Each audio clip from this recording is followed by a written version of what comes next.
We're back with the bigger picture. Angels and Demons Part 2 in 3, 2. The Vatican is waging a war on the devil, training an army of priests in a special exorcism course in Rome. In Part 2 of our story, Angels and Demons, we introduce you tonight to a recent graduate, Father Gary Thomas, a modern-day exorcist. I very much believe in the personification of evil. There is a being whom the scriptures refer to as Satan. Demons will attack the exorcist. Father Gary Thomas is an exorcist, handpicked by his bishop to fight the devil, and the real-life character in this newly released book called The Rite, a modern-day exorcist. Demons are more powerful than human beings. Demons are celestial beings who've been expelled from heaven. Demons are angels, and Lucifer, or whom we refer to as Satan in the scriptures, in the book of Revelation, was the most powerful of God's angels. Father Thomas is a proud graduate of the Vatican's exorcism school. It was all taught in Italian. I had to have a translator every week. They brought in lawyers to talk about the whole satanic world from a legal point of view. They brought in media people to talk about entertainers and other forms of media that have a satanic angle. They brought in exorcists. They brought in priests who were involved in the healing ministry. They brought in a theologian. Father Thomas apprenticed under veteran exorcists in Rome and was present for almost 100 exorcisms. He says Hollywood's depiction isn't too far off from what he witnessed. For example, the person's eyes may begin rolling in the back of their head. The person may begin drooling.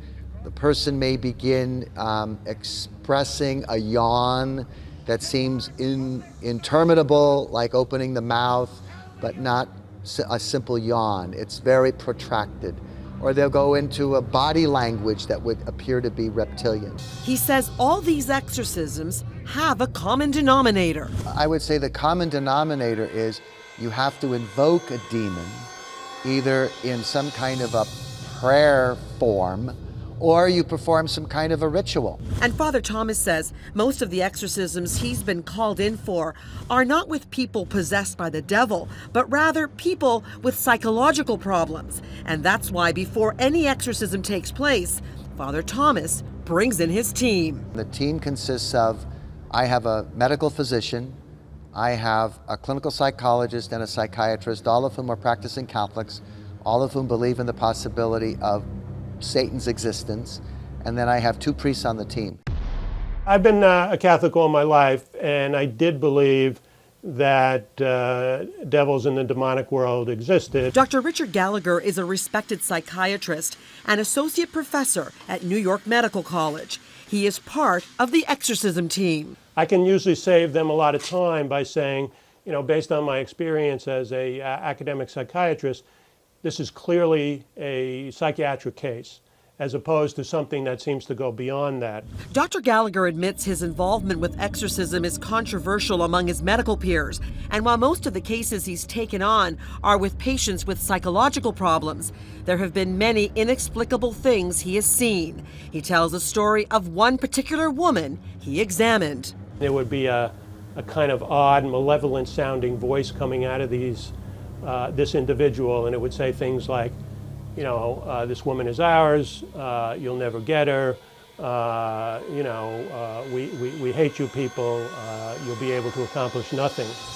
Now, you know, just as a dramatic example of something that I witnessed directly, a little later after my assessment of this woman, I was on a telephone conversation with the priest who was going to do the exorcism. So we were speaking on the telephone. This woman was literally hundreds of miles away. Now, you know, bizarre as it sounds, because it certainly was experienced by me as bizarre at the time, that same voice came over the telephone line. That same voice, you know, leave her alone, she's ours, you know, we hate you people, you know, very derogatory and derisive remarks, especially about the priest. I said to the priest, did you hear that? And he was a very experienced exorcist. He said, he said, of course I heard that. That was the demonic voice, and that happens all the time. It's estimated that there are 500 exorcists in Europe, 15 in the U.S., and as for Canada, well, there are 2 that we know of. But according to the Catholic Church, they hope to change all that.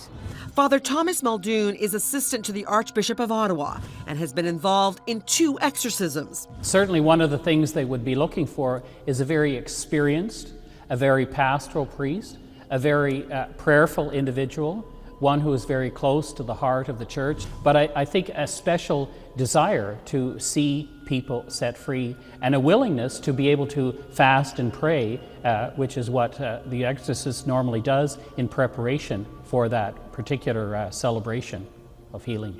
Whether or not you believe in angels or demons, the idea of evil spirits is universal. And for the Catholic Church, the army of exorcists is growing. But for some reason, I'm not afraid. I don't know why. I'm just not. I have to attribute that to the grace of God. Most priests and bishops with whom I have talked want nothing to do with this. I'm not afraid. Now, that doesn't mean I don't have respect for evil in that there's great power in evil. I've learned to respect it more the longer I'm an exorcist, because demons will attack the exorcist, and I've been attacked often. And demons attack you where you're weakest.